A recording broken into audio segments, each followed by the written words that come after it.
Hello everyone, a very pleasant day to you. Here are the top stories. These are Anambra elections, 8 local governments to decide Saturday's governorship contest. Discipline Damagun, expel Wiki and throw Anyanwu out the window, Honorable Ikenga Ugochinyere. On the foreign scene, Trump breaks silence on Mandani's win as a citizen as he criticizes Democrats' politics. A very good day to you and welcome to First Next News Port Harcourt. I am Becky Usoro.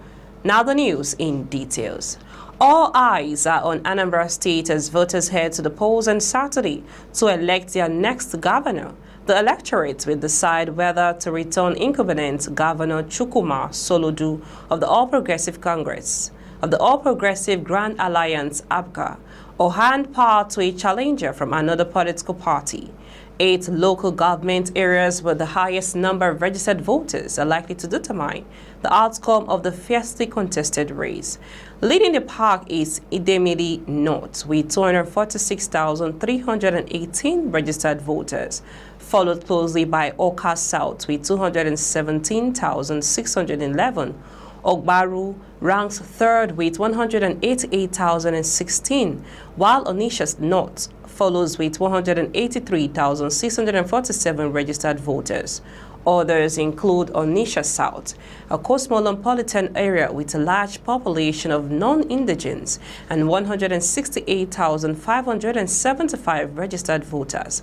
Ihiala, affected in recent years by insecurity linked to separatist activities with 156,715 voters, and Aguata, Governor Soludo's home local government with 155,881 registered voters.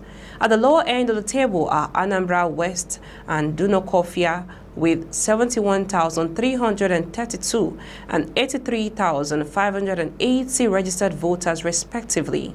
Interestingly, Soludo's Aguata ranks 8th in voter population, while Anocha, home of Mr. Peter Obi, the 2023 presidential candidate of the Labour Party, has 124,075 registered voters. Nnewi North, the base of LP governorship candidate George Mogalu, has 166,400 registered voters. Nearby Nnewi South, where Nicholas Ukachukwu of the All Progressive Congress APC hails from, have 102,907 voters. For Obi and Senator Uche Ekunefe, who once represented the Anocha, Injukoka and Dunokofia federal constituency, the contest will be interesting as the 3 local government areas collectively account for 326,655 registered voters. In Anambra North Senatorial District, the Young Progressive Party YPP candidate, Sir Paul Chukwuma, is also seen as a factor to watch. Anambra East, which is home to both Chukwuma and Senator Tony Nwoye, has 110,482 registered voters. Nwoye, who currently represents Anambra North in the Senate on the platform of the Labour Party LP, is expected to throw his weight behind his party's governorship candidate in Saturday's election. Other strategic areas in the district include Ayamelum with 96,947 voters, Anambra West with 71,332 voters, and Oyi with 120,717 voters. With such a spread of voting power across key local government areas, Saturday's election promises to be a true test of grassroots strength, party structure, and voter loyalty across the state.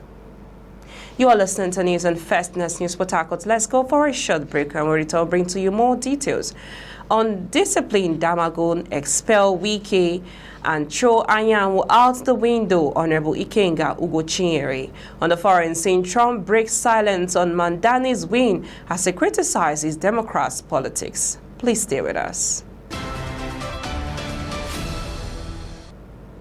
Welcome back. In case you're just joining us, you're listening to news on First Next News Port Harcourt. We now bring you the rest of the news.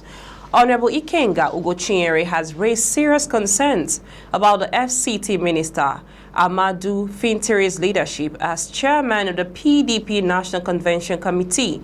In a media interview, he warned that unless decisive action is taken by the party's National Working Committee, NWC, the convention risks failure.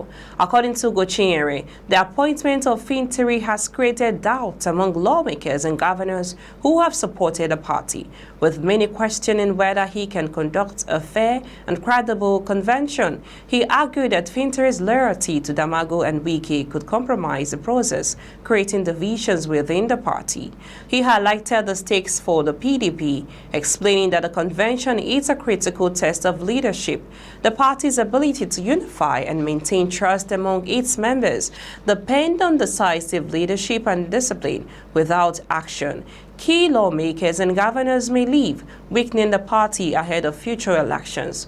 Ugochinyere urged the NWC to assert control, enforce discipline, and make leadership adjustments to restore confidence.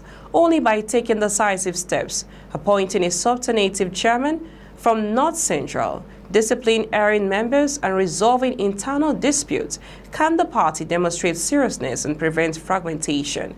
He also warned of immediate consequences, noting that 40 lawmakers who have confided in him are reportedly ready to leave the party in the coming days, alongside 2 governors. He stressed that the PDP must act quickly to maintain credibility and ensure the convention is successfully conducted.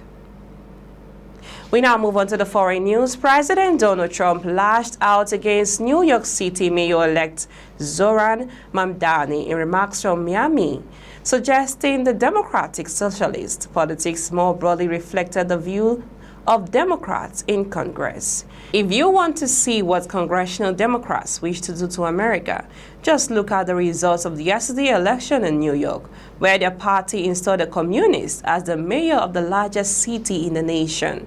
I said we will never have a socialist elected to any post in our country. I used to say that we skip socialists, we put in the communist instead. Take a look at what's happening in different parts of the world.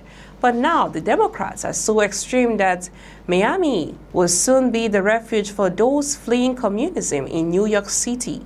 The comments mark the first time Trump has substantively addressed the New York mayoral race since Mamdani defected. Republican Curtis Sliwa and former Democratic Governor Andrew Cuomo, who ran as an independent candidate and who Trump backed just one day before polls closed. After last night's result, the decision facing all Americans could not be more clear. We have a choice between communism and common sense, Trump said. And as long as I'm in the White House, the United States is not going communist in any way, shape, or form. That's all on the news this hour. We now bring you highlights of the top stories so far. We're brought to you concerning the election that will be happening in Anambra State. Anambra elections, 8 local governments to decide Saturday's governorship contest. We're brought to you that Honorable Ikenga Ugochinyere urges his own view to discipline Damagun, expel Wike, and throw Anyanwu out the window. On the foreign scene, brought to you that Trump breaks silence on Mamdani's win as he criticizes Democrats' politics. Do remember, democracy is the only system that persists in asking the powers that will whether they are the powers that ought to be. I am Becky Osoro from I and the entire team in Port Harcourt, Nigeria. Many thanks for watching. Bye for now.